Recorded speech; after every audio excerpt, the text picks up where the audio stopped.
A very good afternoon to dear sir, ma'am, and everyone, and a heartily welcome to today's webinar organized by Institute of Pharmacy, Sri Ram Saroop Memorial University. As we all know, today is World Cancer Day. So, with the SRM University, with the help of our special guest, want to spread awareness about this menacing disease of cancer. The theme of our webinar is Close the Care Gap because everyone deserves access to cancer care. Cancer is a major cause of death all over the world. More than a million of persons suffer from cancer and a large number of them die from million of persons suffer from cancer and a large number of them die from it annually. Cell growth and differentiation is highly controlled and regulated. In cancer cells, there is a breakdown of these regulatory mechanisms. Normal cells show a property called contact inhibition of virtue, which contact with other cells inhibit their uncontrolled growth. World Cancer Day aims to prevent millions of deaths each year by raising awareness and education about cancer and pressing government and individuals across the world to take action against the disease. Now, without further delay, I would like to take this opportunity on behalf of Institute of Pharmacy Shri Ram Saroop Memorial University and heartily welcome and introduce our most respected Sir, Vice Chancellor Sir, Professor Dr. A.K. Singh Sir, and Pro Vice Chancellor Sir, Professor Dr. Ajay Prakash Sir, Director, Institute of Pharmacy, Professor Dr. Manju Pandey Ma'am, and today's chief guest and the speaker of the day, Dr. Vibhor Mahindru Sir, and Director Aarti Divya Ma'am, whose present have made our day more momentous. Dr. Vibhor Mahendru Sir done MBBS MS DNB Surgical Oncology, surgical oncologist with 15-year experience. He has done more than 10 years in the field of cancer treatment, trained at Rajiv Gandhi Cancer Institute of Research Center and New Delhi. More than 7 year experience of teaching postgraduate and DNB students, associated hospitals with Sahara Hospital, Vivekanand Polyclinic, and clinical focus in breast and gynecological cancer, head and neck cancer, and pancreatic targeted chemotherapy and immunotherapy. Now, I would like to introduce our next speaker, Dr. Aarti Divya Ma'am. She is a director and consultant gynae oncologist at Vatsalya Hospital, Varanasi. Presently, she is working as a lead gynecologist in a project of Indian Cancer Society for screening of cervical and breast cancer in association with Mahamana Cancer Hospital, Varanasi. She has so many number of publications. She has awarded by reputed General Manager Award in 2011. Field of special interest, gynae oncology and breast cancer, and to organize and to participate in early cancer detection and awareness program. So now we started the session with some questions regarding cancer with Dr. Vibhor sir.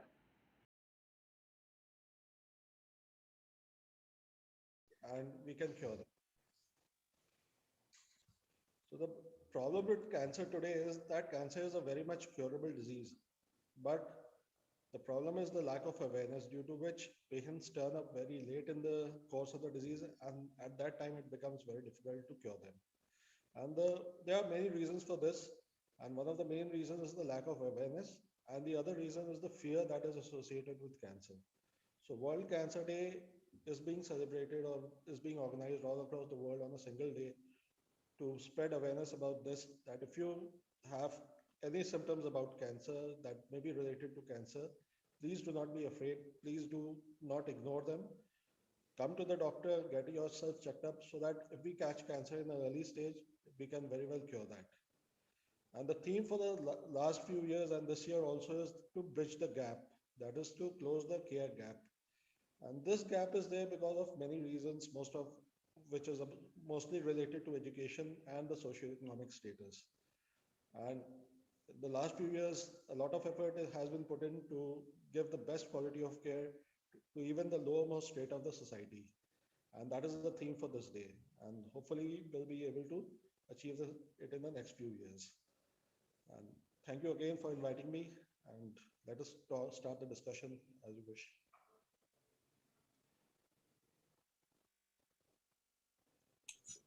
Pragati, I think there is some network issue from Dr. Aarti Sai. Yes, She'll ma'am. join. Just wait for 1 or 2 minutes. Okay. Okay, ma'am.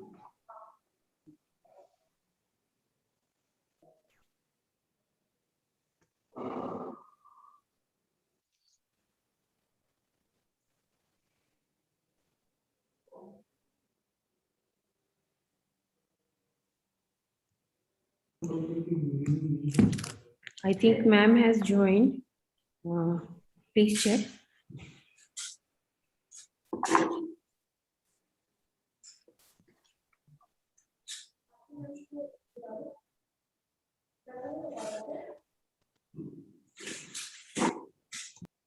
Good afternoon, ma'am. Ma'am, Dr. Aarti, ma'am.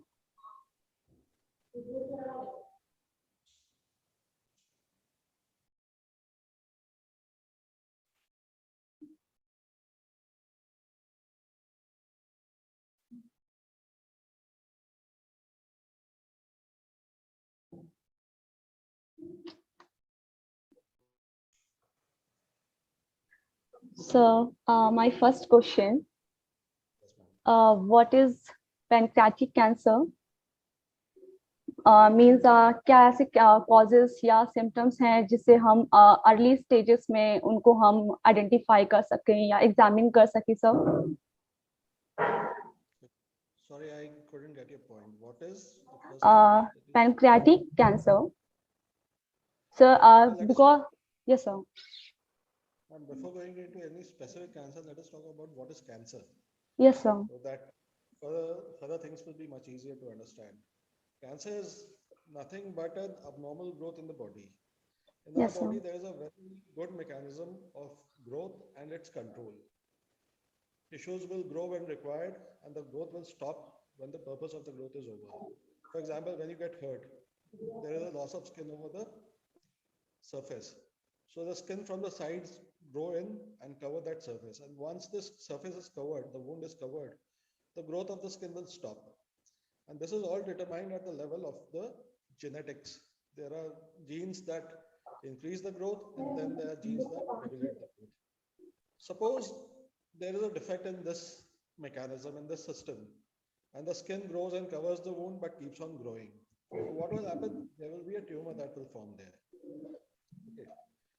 The growth should have stopped, but it hasn't happened that way, and there is a continuous growth there. So first thing, there is a nodule that will form there, and slowly that nodule, due to pressure and other effects, will start destroying the nearby tissues. The skin again will get destroyed, the underlying bones will get destroyed, the blood vessels and the tendons will get destroyed. And then from this nodule, small cells will break away and spread to the rest of the body. So this is what happens in cancer. There is an abnormal growth that is not checked by the body mechanism that was there, that was supposed to have checked it. And it starts destroying the nearby tissue. And small cells from that get dislodged and travel to the rest of the body. It can go to the brain, it can go to the lungs, it can go to the liver, it can go to the bones. And there again, the cells will start growing unregulated in an unregulated manner and start destroying those tissues again. So this is what is cancer. It's not something that has come from outside the body. It is already there in the body. It's just that the growth has become uncontrolled and it has started affecting the rest of the body. So this particular procedure, when it happens in any organ, be it in the oral cavity, be it in the breast, be it in the pancreas, be it in the stomach, it causes the cancer of that particular organ. So in pancreatic cancer, again, this happens. The cells of the pancreas start growing unregulatedly and start destroying the nearby tissues, and then again spread to the body and destroy the tissues elsewhere in the body. So this is what is pancreatic cancer as per se. The signs and symptoms of pancreatic cancer are very insidious. That means it develops very slowly, and the patient becomes aware very late in the course of the disease. The first thing that happens, first 2-3 things that happen, the main symptoms are there will be a severe pain in the abdomen, which will be of a very dull type, but the intensity will be high. And because pancreas is situated close to the bile duct, British liver will press on the bile duct and cause the obstruction so that the bile cannot flow properly and the patient will get jaundice. So the 2 or 3 main symptoms of this are a pain in the abdomen and the patient's eyes become yellow, the urine becomes yellow, the skin color changes and becomes yellow, and these are the main signs and symptoms of pancreatic cancer. I hope that हाँ ma'am answers it. शायद अभी काम किया Thank you, sir. My हाँ, next कर लिया। question, what is हाँ। the head? इसको चार्ज लगा Sir, my next question is, what is head and neck cancer? Means जैसे कि कैसे हम आइडेंटिफाई करेंगे कि ये हेड कैंसर है इन अर्ली स्टेजेस में? मैम जो प्रोसेस मैंने आपको बताया जो कैंसर का भी यस सर। वही सेम प्रोसेस ओरल कैविटी या हेड में या नेक में कहीं जब होता है तो सेम प्रोसेस रिपीट होता है और वहाँ पे कैंसर फॉर्म होता है। तो हेड एंड नेक रीजन में कैंसर फॉर्म होता है तो सबसे पहला जो सिम्टम आता है वो मुंह में एक छाला बनता है। वो गाल पे बन सकता है, जबान पे बन सकता है, होठों पे बन सकता है, तालू पे बन सकता है या गले में पीछे बन सकता है।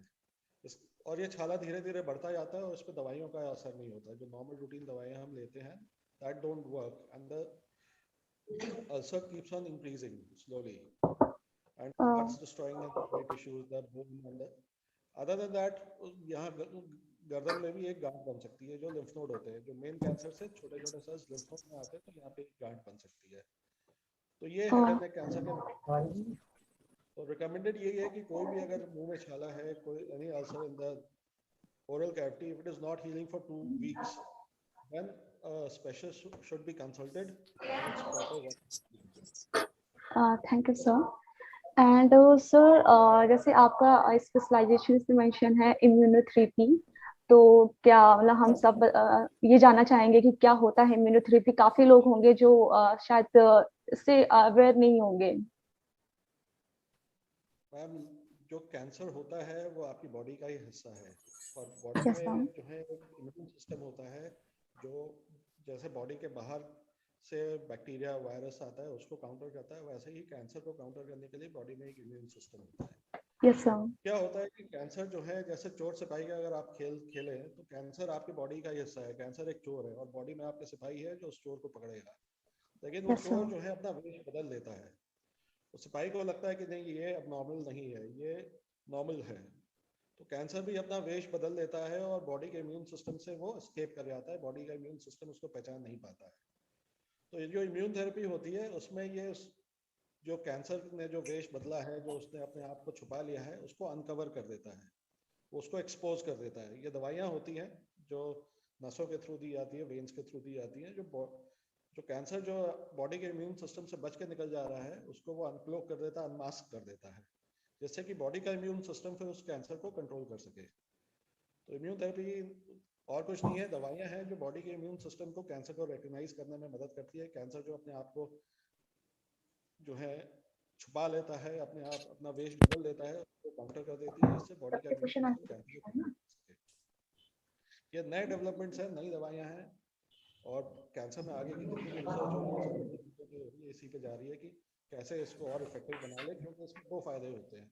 एक, इसके साइड इफेक्ट्स बहुत कम है और इसका रिस्पॉन्स काफी जी sir, thank you sir.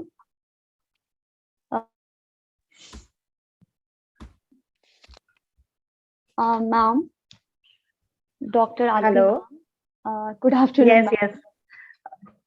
Good afternoon. Sorry for the interruption. No, ma'am. No.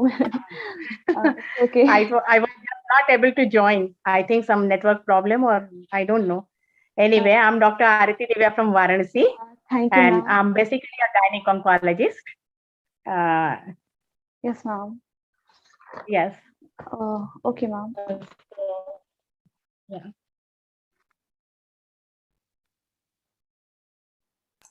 You are most welcome, ma'am. Dr. Aarti ma'am.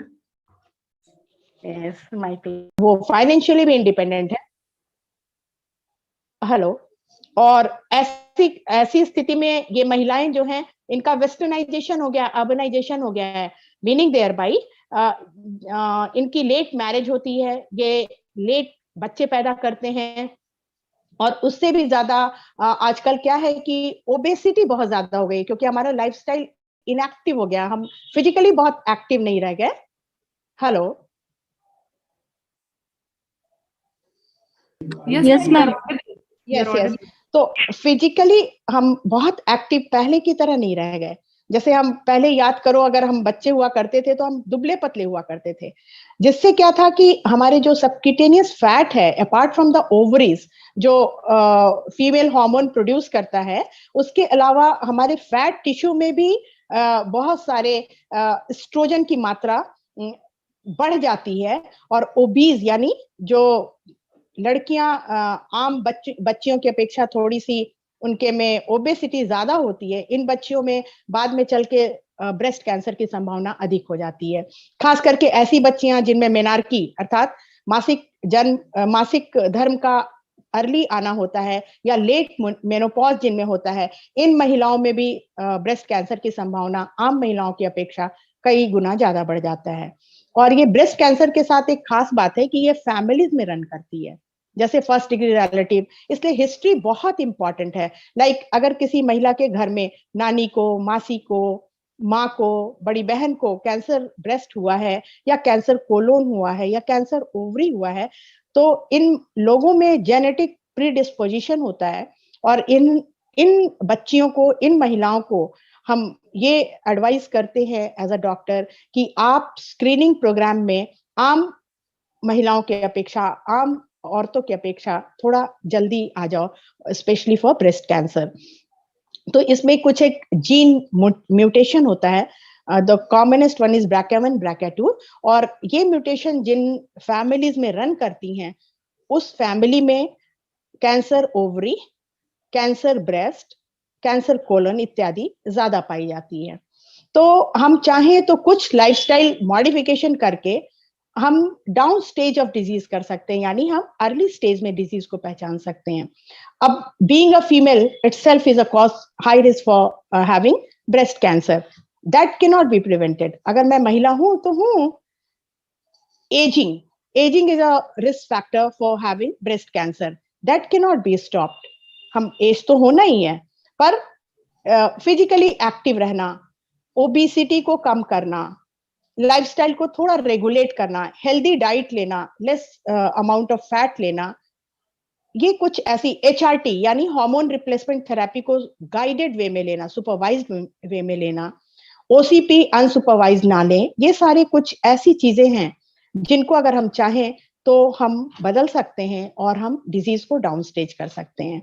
इसीलिए मैं एडवाइस करती हूँ, सभी एडवाइस करते हैं कि जो सबसे अच्छी बात है कि ऐसी हर महिला जो 20 इयर्स की हो गई है, उन्हें हैं कि वो सेल्फ ब्रेस्ट एग्जामिनेशन करें, अर्थात स्वतः स्तन परीक्षण। और ये कब करना चाहिए? तो ये पीरियड के 7th 8th डे में, जब आपका पीरियड खत्म हो जाता है। अब कहाँ करें? तो इसके लिए है कि आप एक अच्छा सा स्थान चुने जहां बिल्कुल आप अकेले हो, कोई डिस्टर्बेंस ना हो। और हम ये कहते हैं कि बेस्ट प्लेस इज बाथरूम, जहां पे एक मिरर की सुविधा हो या आईने की सुविधा हो, जहां पे आराम से एक फीमेल अपने आप को अनड्रेस कर सके, अपने कमर के तक के कपड़े हटा के आप अपने दोनों ब्रेस्ट को अच्छे से पहचानो कि आपका नॉर्मल ब्रेस्ट क्या है। ये इसलिए बताया जाता है ताकि अगर कुछ एबनॉर्मलिटी होती है तो यू कैन असेस इट और आप बहुत जल्दी डॉक्टर के पास जाओगे। सो मैं क्या कहती हूँ कि every female should know everything about her own breast, because she is the doctor for her breast diseases. सबसे पहले वही नोटिस करेगी कि हमारे ब्रेस्ट में कुछ।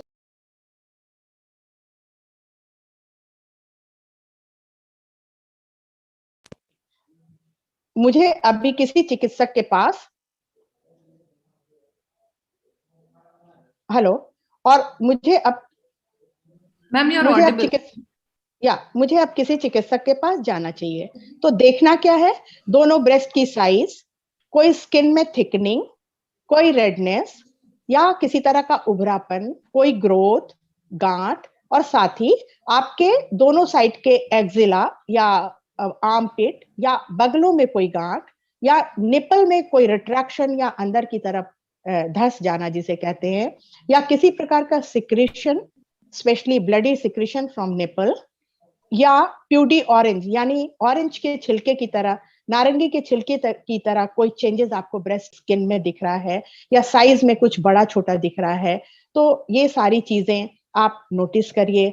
और आप चाहें तो अपने हाथ को पीछे की तरफ टाइट करके, कमर पे पकड़ के टाइट करके चीजों को और देख सकते हैं। फिर आप अपने हथेली से धीरे धीरे, अगर लगता है कि बहुत अच्छे से हम नहीं फील कर पा रहे हैं अपने ब्रेस्ट को, तो आप चाहे तो साबुन का इस्तेमाल कर सकते हैं। अच्छे से साबुन लगा के दोनों ब्रेस्ट को पालपेट करें और देखें कि कोई गांठ तो नहीं फील हो रही है, और ये रेगुलर बेसिस पे होने चाहिए। अगर ऐसी महिला जिनका मेनोपॉज हो गया है तो वो क्या करें, तो वो महीने की एक फिक्स तारीख को, कि हाँ हम 5 तारीख को हर महीने में सेल्फ ब्रेस्ट एग्जामिनेशन में करूंगी, ये मैं उनको एडवाइस करती हूँ। और अगर कुछ चेंजेस लगता है तो आप अपने फैमिली डॉक्टर के पास जाओ, family doctor will guide you to go to a specialist and get yourself tested there.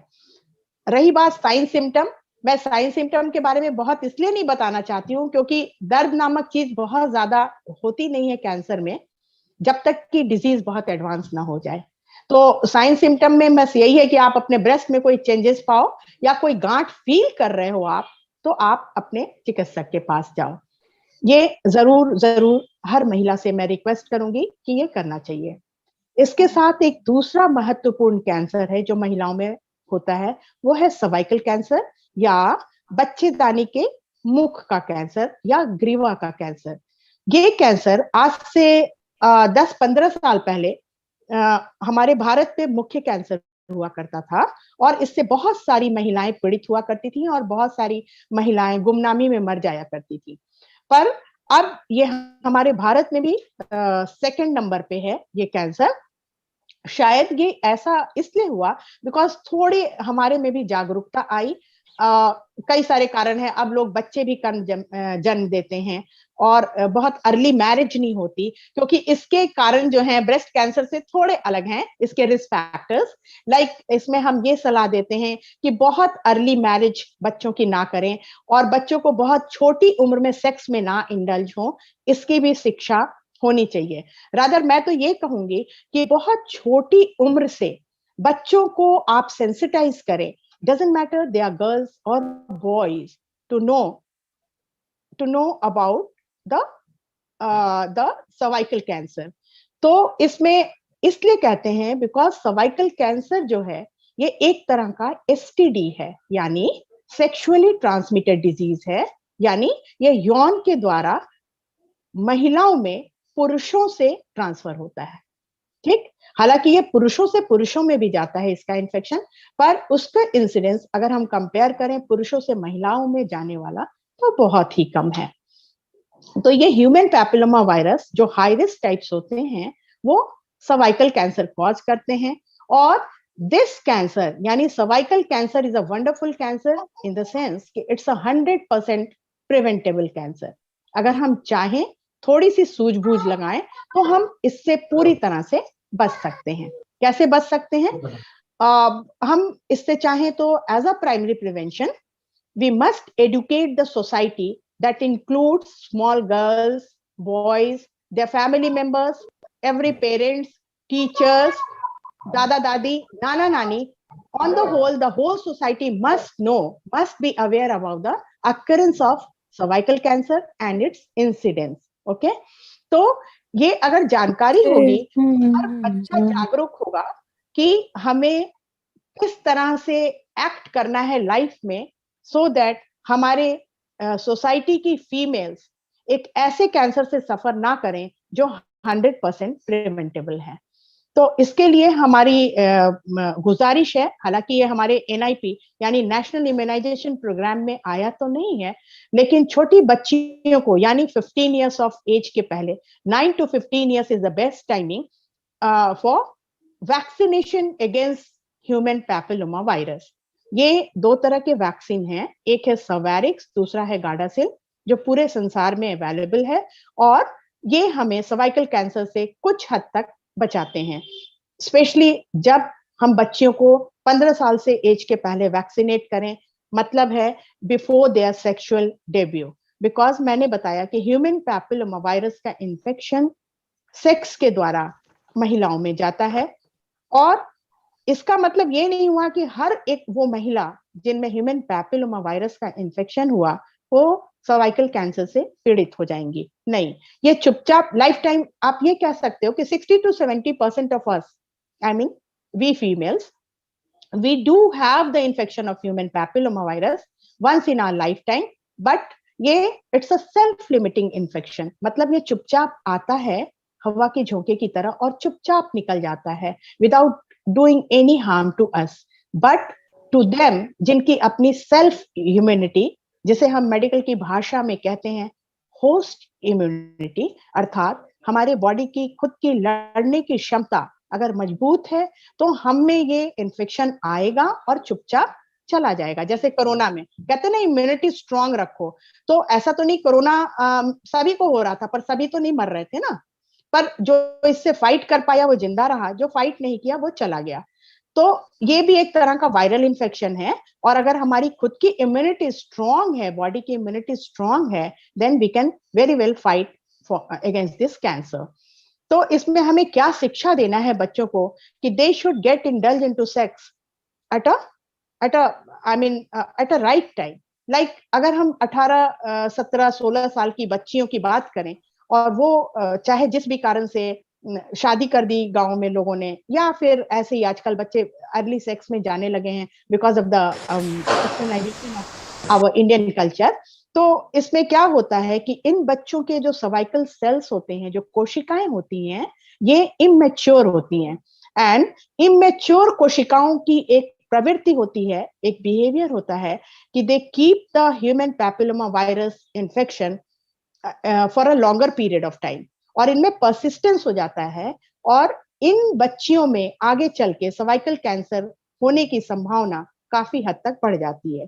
ये ह्यूमन पैपिलोमा वायरस जो है ये एक तरह से इन्फेक्शन है और ये लगभग 15 से 20 साल का वक्त लेता है ताकि तब जाके ये प्री कैंसरस लीजन बनाता है और ये प्री कैंसरस लीजन फिर फाइनली इन्वेसिव कैंसर में बदलता है। ये 15 से 20 साल का जो पीरियड होता है इसे हम गोल्डन टाइम फॉर फीमेल कहते हैं। यहाँ पे हम एडवाइस करते हैं फीमेल्स को go for regular screening in their reproductive age. हम कहते हैं 30 से 65 साल की महिलाओं को हम प्रेरित करते हैं कि आप सर्वाइकल स्क्रीनिंग के लिए जाओ। There are several methods of cervical screening, जहां पे पैप टेस्ट है, आप सबने नाम सुना होगा, HPV DNA टेस्ट है और जहां कहीं फैसिलिटीज है वहां दूरबीन जिसे हम कॉल्पोस्कोप कहते हैं उसके द्वारा भी देखा जाता है, जो कई गुना मैग्नीफाई करके छोटे से छोटे घाव को दिखाता है प्रेजेंट ओवर द सर्विक्स या बच्चेदानी के मुख पे। तो हम प्राइमरी प्रिवेंशन सेक्स एजुकेशन से कर सकते हैं, अवेयरनेस से कर सकते हैं, छोटी बच्चियों को वैक्सीनेट कर सकते हैं और हालांकि बॉयज को भी करना चाहिए क्योंकि बॉयज में भी penile cancer, oral cavity cancer this human papilloma virus can cause, but the amount it causes in boys is quite lesser than the amount we are having the cervical cancer because of human papilloma virus infection. और दूसरी बात, अगर हमारी females हो जाएंगी vaccinate तो एक तरह से ये हर्ड इम्यूनिटी पैदा होगा और बॉयज में भी इन्फेक्शन नहीं होगा। ठीक है, तो ये चीज ध्यान रखना है। और सेकेंडरी प्रिवेंशन हम कर सकते हैं स्क्रीनिंग के द्वारा, जो बहुत इंपॉर्टेंट है, बहुत ज्यादा इंपॉर्टेंट है। और अब तो WHO ने ये भी कहा है कि हमें प्रेरित करना चाहिए महिलाओं को कि once in their life time at the age of 35 अगर वो स्क्रीन होती हैं तो हम कह सकते हैं कि बाकी के जीवन में शायद सर्वाइकल कैंसर की संभावना 70 से 80% उनके में कम हो जाएगा। परंतु हमारी कोशिश होनी चाहिए कि 35 से 45 वर्ष की महिलाओं को हम 2 बार या बेहतर हो कि 3 बार स्क्रीनिंग के लिए प्रेरित करें। बहुत सारे मेथड हैं, कई सारे सस्ते मेथड हैं, जैसे VIA जो कि हमारे सरकार ने भी मुहैया कराई है PSC, CSC और डिस्ट्रिक्ट हॉस्पिटल में। वहां पे हम एसिटिक एसिड एक केमिकल है जिसको हम अप्लाई करते हैं सर्विक्स के ऊपर, और किसी भी प्रकार का जो चेंजेज होता है एबनॉर्मल सेल्स में उसे हम देखते हैं, और अगर जरूरत हुई तो देन एंड देयर ठंडी सिकाई, जिसे हम अपनी मेडिकल की भाषा में क्रायोथेरेपी कहते हैं, हम कर देते हैं। परंतु बहुत सारे advance method of treating the pre cancerous lesions are available here in India too, और हमारे स्टेट में भी अवेलेबल है। अगर कोई अफोर्ड कर सकता है तो they can go for that treatment also.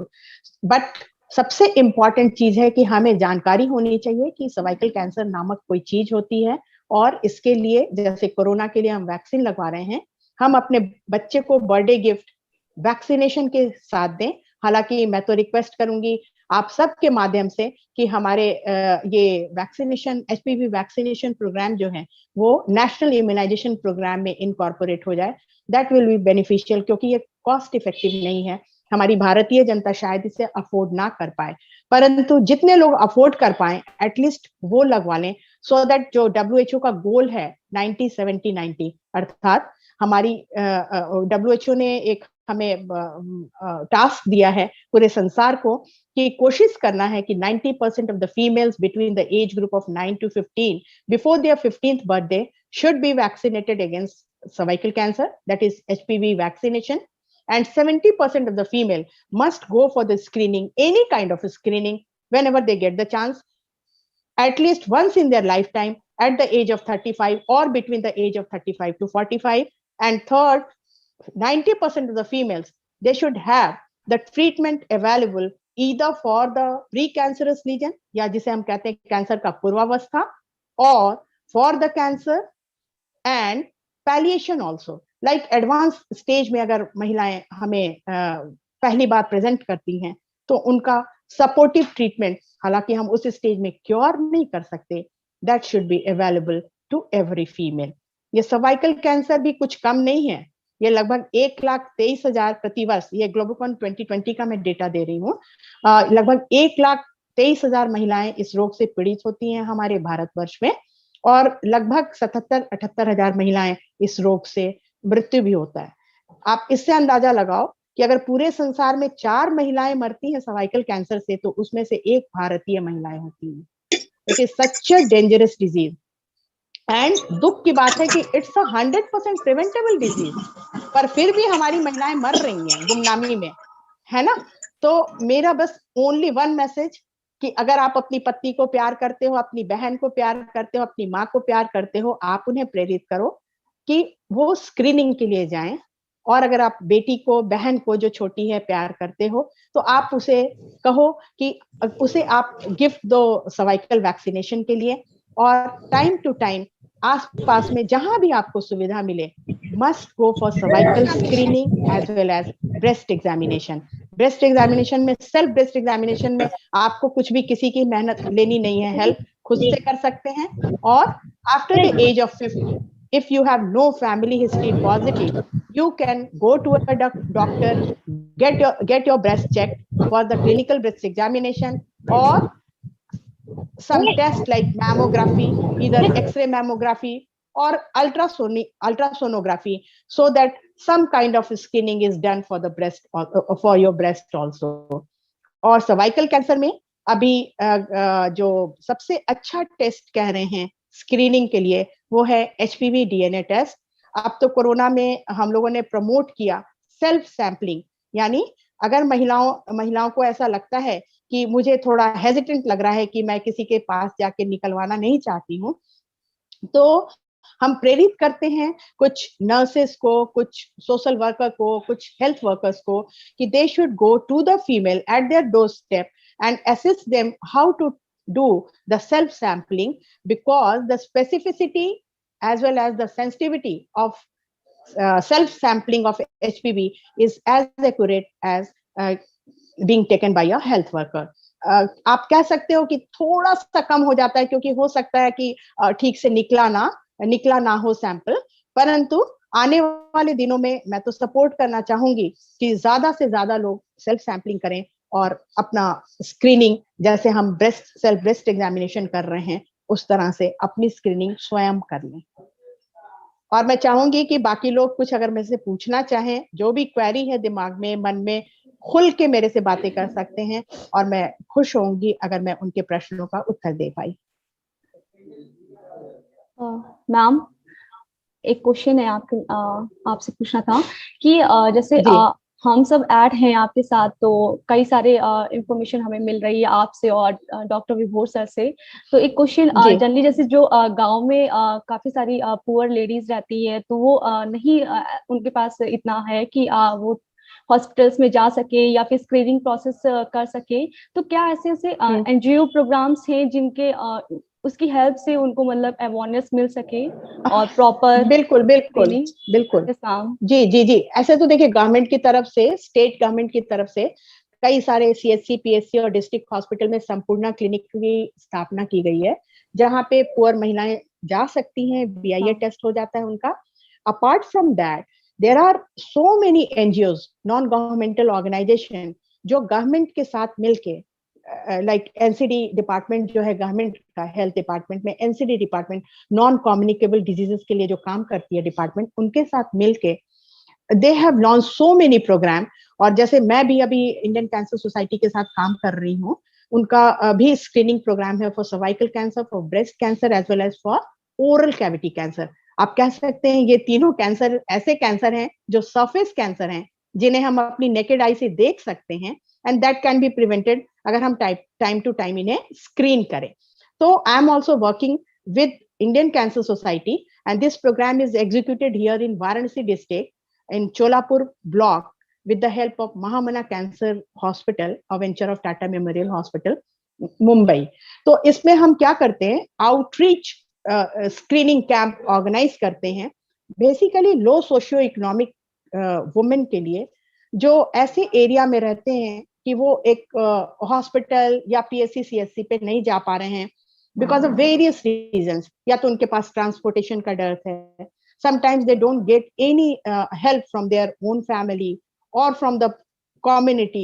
So जो हम कैंप करते हैं और अवेयरनेस प्रोग्राम करते हैं टाइम टू टाइम, ये होता रहता है। और मैं समझ रही हूँ कि जो WHO का कॉल है to eliminate cervical cancer by the end of 2030, अगर हम सब चाहें तो मिलके, ये ऐसा है नहीं कि सिर्फ हेल्थ डिपार्टमेंट का काम है, ये हम सबको मिलके इसकी लड़ाई लड़नी है हर लेवल पे। मैंने बोला ना, स्कूल लेवल पे, स्टूडेंट के लेवल पे, टीचर्स के लेवल पे। और मैं आइडिया दे रही हूँ कि जैसे बहुत सारे आप पोस्टर्स बना सकते हो, बैनर्स बना सकते हो, और कुछ टारगेटेड स्लोगन्स को लिख सकते हो, टाइम टू टाइम कंपटीशन करा सकते हो स्कूल लेवल पे, कॉलेज लेवल पे। अगर आर्ट के फॉर्म में देखें तो ड्राइंग और पेंटिंग के रूप में, कुछ ऐसे के रूप में, कविता के रूप में, इस तरह से अगर आप कंपटीशन करोगे तो लोग जानेंगे ना कि सर्वाइकल कैंसर है क्या, ब्रेस्ट कैंसर है क्या। उनके पहले दिमाग में ये डालना है कि जैसे कोरोना एक डिजीज है, कितना जोर से हमने कैंपेन किया, मतलब एवरी रिंगटोन के जब हम सुनते थे तो उसमें कोरोना के बारे में जानकारी दी जाती थी कि हम इससे कैसे बचें, इसका वैक्सीनेशन कब लगेगा, किन किन को लगना है, आगे हमें क्या करना है, कैसे हमें बचना है। तो क्या हम इस तरह की कैंपेन कुछ अपने लेवल पे नहीं कर सकते? जब तक सरकार भी कोशिश कर रही होगी, मुझे ऐसा लग रहा है, लेकिन फिर भी हम अपने लेवल पे भी तो, हमारी भी तो जिम्मेदारी बनती है एज रिस्पॉन्सिबल सिविलियन कि हम कुछ एक नोबल कॉज के लिए कोशिश करें और आगे आए, क्योंकि ये एक ऐसा बीमारी है ना जिसे हम चाहे तो बिल्कुल रोक सकते हैं। 100% जीरो तो नहीं कहेंगे, लेकिन WHO ने कहा है कि bye the end of 2030 we should get down this cervical cancer to 4 per 100,000 women। मतलब कि इतना कम तक तो हम ले ही जा सकते हैं ना। तो इसके लिए कोशिश हर लेवल पे होनी चाहिए, यानी हर बच्चे को जानकारी होनी चाहिए। बच्चा भी जाके स्कूल में सुन के जाए तो माँ को बताए ना कि माँ आज स्कूल में ऐसा मैंने सुना, तुम चलो और जाओ और जाके स्क्रीनिंग टेस्ट कराओ। और हर घर के मेल मेंबर को जरूर इसकी जानकारी होनी चाहिए, बिकॉज हमारी आधी जनता स्टिल विलेज में रहती है और they don't go even for the treatment without asking their male partner या male guardian, you can say father है, ब्रदर है, हस्बैंड है। तो इस तरह की सिचुएशन को जब हम बहुत बहुत युद्ध स्तर पे हम अगर लड़ाई करें, लाइट की वेलोसिटी से लड़ाई करें, तब जाके शायद हम इस रोग को रोक पाएंगे। नहीं तो जिस तरह का हमारा पॉपुलेशन है, दूसरे देशों से हम अपनी अगर तुलना करें तो कोई कंपैरिजन नहीं है। पर अगर हम खुद का कोशिश ना करें, खुद लोग हम सब जागरूक नहीं होंगे, तो शायद मुझे नहीं लगता है कि हम इस रोग से फाइट कर पाएंगे। तो पर मैं इतनी पॉजिटिव हूँ और मैं चाहती हूँ कि हर बच्चा, हर स्त्री, हर पुरुष, सबको ये पता होना चाहिए कि सर्वाइकल कैंसर और ब्रेस्ट कैंसर 100% प्रिवेंटेबल तो नहीं है, पर एटलीस्ट हम उसे अर्ली स्टेज में अगर पता करते हैं तो ये ट्रीटेबल है और अच्छी जिंदगी लोग जीते हैं।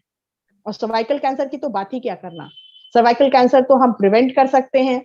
अगर प्रिवेंट नहीं किया तो हम स्क्रीन से इसको पूर्वावस्था यानी प्री कैंसर स्टेज में डायग्नोज कर सकते हैं, और इस स्टेज में treatment is very easy, it is cost effective. परंतु अगर ये एडवांस हो जाता है डिजीज, तो ना तो हम चाह के भी हम चिकित्सक बहुत ज्यादा मदद मरीजों की नहीं कर पाते। और एक महिला की मृत्यु आप सब समझते हो, मेरा ख्याल है कि घर को बिल्कुल सूना कर जाता है।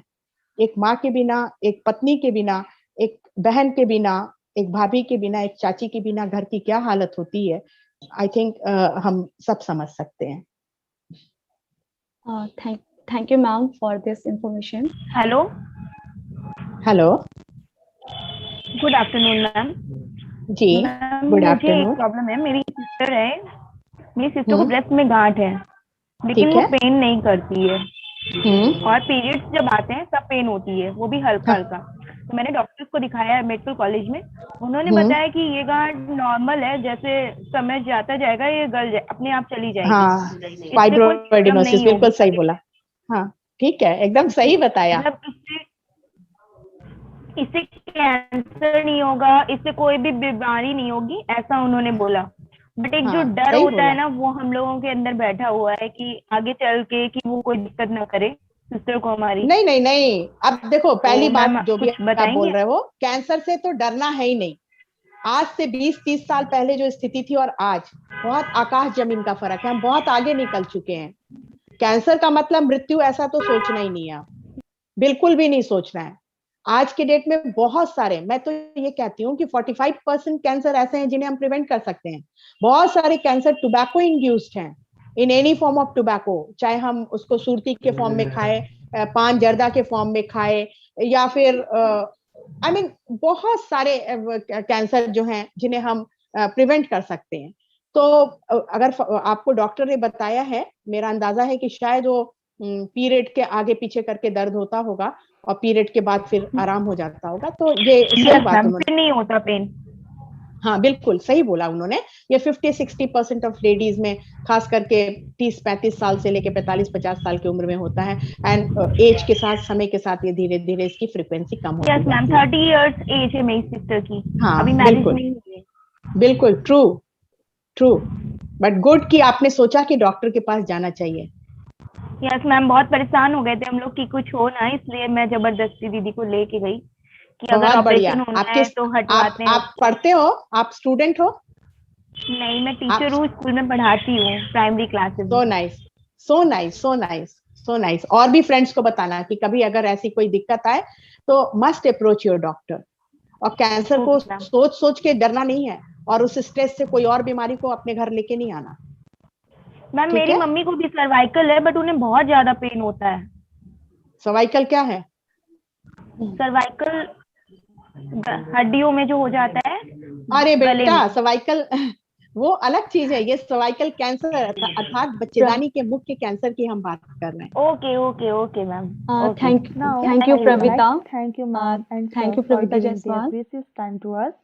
Now, binding to this meeting by inviting For, my director, today's ma'am, webinar. to say something for And voting notes of as thanks. we are moving towards the application of new technology, we can identify or we can say the screening of cancer in very early stage is possible. So and obviously can recover also. and there are also so many awareness program like ma'am ne bataya ki conducted every year. We can get benefited from there, and yeah, I must say it was a great lecture. It was a great webinar, and thank you sir and ma'am for lovely, insightful and knowledgeable program. And on behalf of SRMU, I extend my heartfelt gratitude and thanks to take out time from your busy schedule to grace the event. And I also want Thank to you. thank Ms. Pragati, who is the coordinator of this program, and all the dean, directors, HOD, faculties of SRMU and other colleges. And thank you students present here. And thank you ma'am. Thank you so much ma'am for your precious Thank time. you. Thank you. Thank you, Thank Dr. you, ma'am. Manju and all, for giving me the opportunity to talk to you people. मुझे अच्छा Thank you लगा, so बहुत much, ही ma'am. अच्छा लगा. जी, हम सब लोग Okay. को बहुत अच्छा लगा, और हम लोग आगे भी कुछ ना कुछ ऐसे प्रोग्राम कराते रहेंगे जिससे लोगों के बिल्कुल. जो आपका बिल्कुल. एजेंडा है और जो हम लोग का भी एक, हम लोग आप ही लोगों से जो है सीखते हैं सारी चीजें, और ये बहुत इंपॉर्टेंट है आज के टाइम पे. हम जैसे आपकी डॉक्टर निधि से बात हुई थी, she is very good friend of me, मतलब लेकिन बहुत सारी चीजें हैं जो साइकोलॉजिकल लेवल पे भी कितना इम्पैक्ट करती हैं और कैसे लोग रिकवर होते हैं, वो एक इम्पोर्टेंट पॉइंट आता है. बहुत बहुत इम्पोर्टेंट एस्पेक्ट है. ओके. Okay, thank you. नमस्कार. नमस्कार. नमस्कार madam. Thank you so much. Bye. Bye. Bye-bye, ma'am. Thank you.